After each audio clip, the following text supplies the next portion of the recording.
జై వాసవి అండి అందరికీ. ఇక్కడ మేము ప్రబల తీర్థానికి వెళ్ళాము, కోనసీమ ప్రబల తీర్థానికి. చాలా డిఫరెంట్ ఎక్స్పీరియన్స్ చేసాము, అందుకని మీ అందరికీ చూపిద్దాం అని చెప్పేసి ఒక చిన్న వీడియో చేసాము.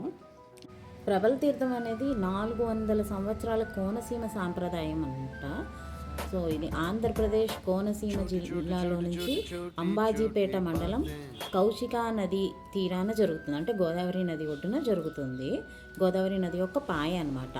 ఒక పచ్చని కొబ్బరి చెట్ల మధ్యలో ఉన్న దేవతల భూమి జగ్గన్న తోట.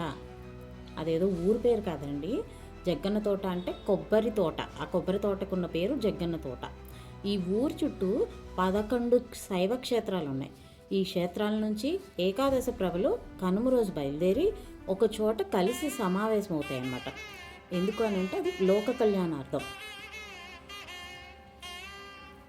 అదేదో డిఫరెంట్ వర్డ్ అనుకోకుండా ప్రభ అంటే దేవుని పల్లకి. నన్ను అడిగితే అసలు ప్రీవియస్గా అయితే మోడ్ ఆఫ్ ట్రాన్స్పోర్ట్ అంటే మనకి ట్రాన్స్పోర్ట్ ఫెసిలిటీ ఏమీ లేదు కాబట్టి ఒకే రోజు ఇన్ని రకాల రుద్రుల్ని దర్శించుకోవడం కష్టం అని చెప్పేసి మేబీ మన పెద్దవాళ్ళు ఇదేమన్నా పెట్టుంటారు ఇట్లాగా. సో ఒకే రోజు ఏకాదశి రుద్రుల్ని దర్శించడం చాలా ఇంపార్టెంట్గా చెప్తారనమాట. లైక్ పంచరామాలు ఒక రోజు చూడాలి అలా అంటూ ఉంటారు కదా. So in the same way ఇక్కడ కూడా ఏకాదశి రుద్రుల్ని చూస్తారు. సో ఇవన్నీ ఈ చుట్టుపక్కల ఉన్న 11 ఊర్ల నుంచి ఈ ప్రభలు బయలుదేరి వస్తాయి కదా. ఆ ప్లేస్లో సమావేశం అయినప్పుడు మనం కూడా వాటిని వీక్షిస్తే మనకి కూడా సుభిక్షం ఐశ్వర్యం అనేది కలుగుతుంది అని చెప్పేసి మన ఫీల్ అలాగా చెప్తూ ఉంటారు. ఈ ఏకాదశి రుద్రులు వెళ్ళిపోగానే అసలు ఆ ఊర్లో జనాలు ఉండరు, ఏమీ ఉండదు, అంతా నార్మల్గా ఉంటుంది. కానీ ఇప్పుడు మాత్రం చక్కగా చాలా ఏమంటారు, ఊరంతా ఒక సిటీస్లో టౌన్స్లో ఏ రకంగా ఉంటుందో అంత హడావిడిగా కనిపిస్తూ ఉంటుంది. మీరు కూడా చూడొచ్చు వీడియోలో. ఇది రీసెంట్గా మన రాష్ట్ర పండుగగా కూడా గుర్తించారు. ప్లస్ దానికి ఒక హాలిడే కింద కూడా ప్రకటించారు. ఇది 476th ఇయర్ అంటే ఈ రకంగా జగ్గన్న తోటలో ప్రబల తీర్థం జరగడం. 400+ ఇయర్స్ చరిత్ర ఉన్నది ఇది. కోనసీమ అంటేనే మినీ కేరళగా చెప్తూ ఉంటారు. సో ఏంటంటే అంత కొబ్బరి తోటలు, కొబ్బరి చెట్లు ఇలాగ చాలా ఎక్కువగా ఉంటుంది. అలాంటి ప్లేస్లో ఒక మంచి ఎన్వైర్న్మెంట్లో మనందరం అట్లాగా మీట్ అవ్వడం, మనందరం అట్లా ఉండడం అనేది చాలా మంచి రిఫ్రెషింగ్ లుక్ కూడా ఉంటుంది.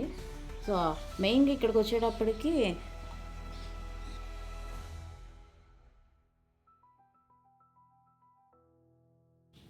పదకొండు చుట్టుపక్కల ఉన్న గ్రామాలని చెప్పాను కదా. అందులో ఫస్ట్ వన్ వచ్చి మొసళ్ళపల్లి ప్రభ. ఈ మొసళ్ళపల్లి ప్రభనే తల్లి ప్రభ అంటారు. ఈ ప్రభే ఫస్ట్ వస్తుంది, ప్లస్ అన్నీ వెళ్ళాక ఇది తిరిగి వెళ్తుంది. అప్పటిదాకా కూడా అది వెళ్ళదన్నమాట. ఈ జగన్న తోటకి లాస్ట్గా రీచ్ అయ్యే ప్రభలు గంగలకురు ప్రభలు. ఇవి రేవు నుంచి రావడానికి వచ్చేసినా కూడా రేవు నుంచి నీటిలోకి వెళ్ళి దాటి రావడానికి సుమారుగా ఒక 2 hours అట్లా ఆపేస్తారంట ఈ గంగలకురు ప్రభ వచ్చేంత వరకు. ఎందుకంటే గంగలకురు ప్రభ ఒకటి ఉంటుంది, గంగలకురు అగ్రహారం ప్రభ ఒకటి ఉంటుందంట. సో అగ్రహారం ప్రభ వచ్చేంత వరకు ఆపేస్తారు. ప్రభలంటే ఏదో ఈజీగా ఏముంది నార్మల్గా అని చెప్పేసి కాదు, అది మనుషులే మోస్తారు. దట్టు అది ఒకసారి స్టార్ట్ చేసిన తర్వాత మళ్ళీ కింద పెట్టారంట. అండ్ నెక్స్ట్ నార్మల్గా మనం అందరం అది చూడటానికి వెళ్ళే రూట్ వేరు ఉంటుంది. ఈ ప్రభలు వచ్చే రూట్ కూడా వేరుగా ఉంటుంది. ఎలా ఉంటుందంటే ఒక డిఫరెంట్ వైబ్స్ వచ్చేస్తూ ఉంటుంది. మీరు చాలా వీడియోస్లో చూసే ఉండొచ్చు. సో అలా అంటే పొలాల మధ్యలో నుంచి అట్లాగా షార్ట్కట్లో రావాల్సి వస్తుంది. ఎందుకంటే అది చాలా హెవీగా ఉంటుంది.